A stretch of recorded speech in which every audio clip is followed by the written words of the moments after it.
So today I need to change my strings on the PRS DGT SE. Not only that, I'm going to change gauge of strings. Now I'm only going to do it a little bit. Well, I've gone from 10 to 46 to 9 to 46. So the bottom three strings, same gauge. Top three strings are going to be just slightly lighter. So we're going to see what sort of adjustments we might need to make, in the bridge or the truss rod. And I'll just talk through a little bit. I've had this guitar going on a year now. Right, time really flies. So I'm going to clean the fretboard, polish the frets, those sorts of things. Thought some people might be interested. Let's start. Okay, so it's always good to have a nice flat, clean surface. I've got a towel at the bottom of the guitar, and I've got a headstock rest at the top, just to protect the guitar. Nice and easy. So the equipment that you'll need, pretty standard. You've probably already got is new strings, of course. We need some wire cutters and some string winders. It's a 2-in-1 there. Lemon oil, as I said, I'm going to polish the fretboard, useful for rosewood fingerboards. I've got a fretboard guard when I use the steel wool, 4-0 steel wool. Painter's tape to protect the pickups. All right, let's get started. All right, first thing, we're going to need to remove the old strings. I'm just going to clip them down at the bottom there. All of them, just makes it easy then to remove. Now, there's no locking nuts or anything here, so it's nice and simple there. Just clip them all at the bridge, and then we can remove them both ends. Saves having to deal with the ball ends and stuff like that going through the string trees. Okay, next, I am a neat freak, so I get a microfiber cloth and just get the dirt off, the dust off, the grime off. As I said, I've had this a year, haven't changed strings, so they're desperate for it. So it's always nice to have a nice clean guitar. So just get all that dirt and dust off, ready for the lemon oil on the fingerboard. And as it's a rosewood board, as I said, you do use some lemon oil, just keeps it nice and sort of conditioned. It's also good sort of cleaner. I don't use, me personally, I don't use steel wool or anything like that on a rosewood board. I know some people do like to do it. So yeah, I'm just sort of lathering a lot on there, paper towel, and then I rub it through. Now that sort of serves two purposes to me. I can get close to the fret edges with my nail and sort of get some of the grime that collects there. But also there's obviously enough lemon oil on there to sort of condition the board.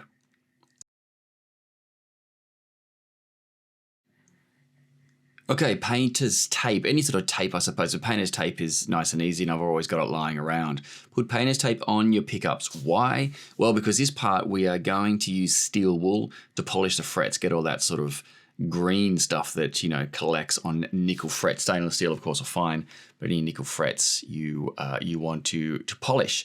So first things first, get the painter's tape on there. Then we're going to get the fret guard, which protects your fingerboard. So I'm only rubbing the steel wool, just a little bit of the steel wool. Again, 4-0 steel wool, please. Nothing heavier than that. No 3-0 even. It's too rough. It can damage your equipment, damage your frets even.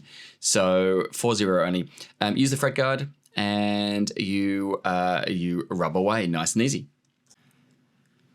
Then finally, I just wipe off any excess lemon oil, obviously remove the painter's tape, and a quick restring. Nothing too fancy. I always start on the bottom string.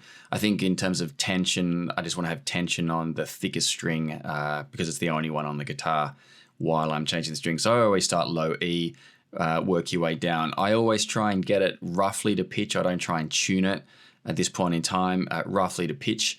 And then from there, you start the usual string stretching routine, and that's it. Okay, quick and simple. Strings change, looks and feels like $1,000,000. I love clean frets. I love a clean fretboard. As I said though, I changed the gauge of the strings. Went from a 10 to 46 to a 9 to 46. Just a really slight change. Went to a hybrid set. Makes all the difference when you're bending on the top three strings. But how did we go? Do we have to make any adjustments? Looking at the bridge, it's slightly down on the body, so we need to do a slight string adjustment on the back, and the truss rod, we want to see if there's a fret buzz. Okay, there's my B note on the A string. definite buzz there. You can of course check your relief, last fret, first fret, nothing there at all, and you should have a tiny bit. So we need to do a truss rod adjustment. We're going to remove the plate, get the Allen key tool. Don't forget PRS guitars have the double action truss rod, so it's not an Allen key like every other guitar. They've got their own sort of design where you need a different tool. But again, the Ibanez tool, Weatherman, Leatherman thing should work for me.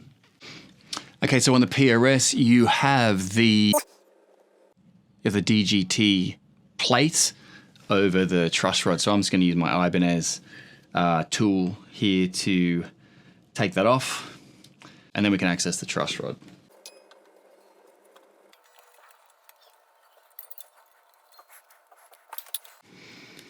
Okay, done.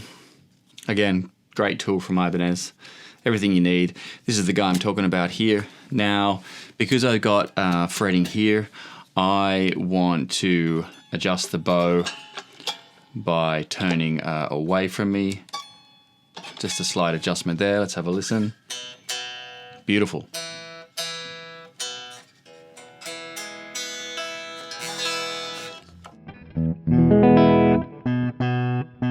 Tiny bit there. But again, if we check the relief this way, there's a tiny bit there. So now I also do it the old school way, and I just play one fret at a time.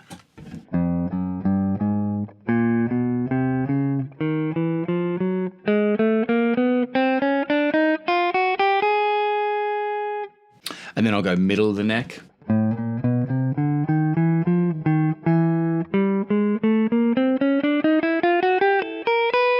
And then I'll go up 12th fret.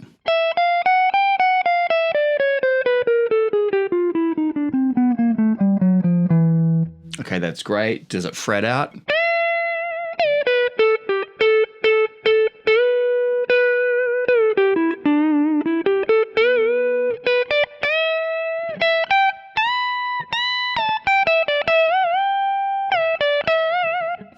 Sounds pretty good to me. Okay, now I'm going to adjust the springs on the back.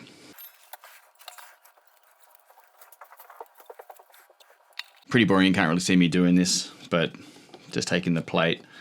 Actually, while I'm here, on this guitar I get the springs ringing out as you play a chord, which is more when you're playing it acoustically, I suppose, than plugged in.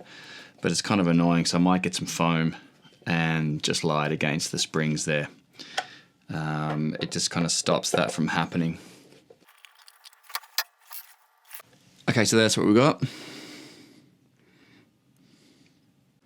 Then if you can see that, you can see how the springs are not exactly straight against the body.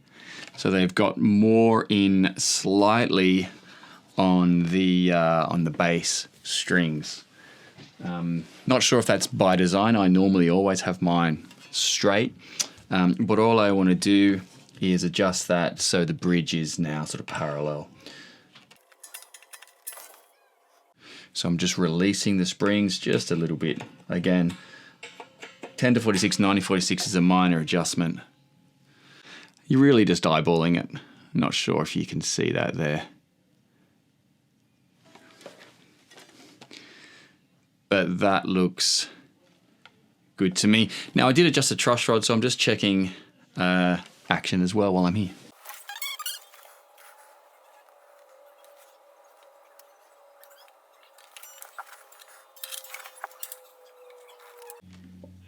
Okay, so using that tool, bottom E, 12th fret, I got 2.75, high E, 2.25.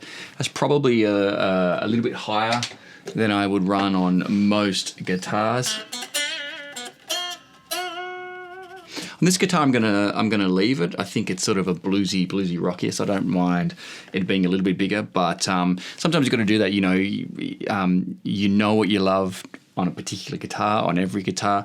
For me, I'm gonna leave it and see how I go. But I've got no fret buzz. Bridge is straight, so I'm good to go. All right, see you around.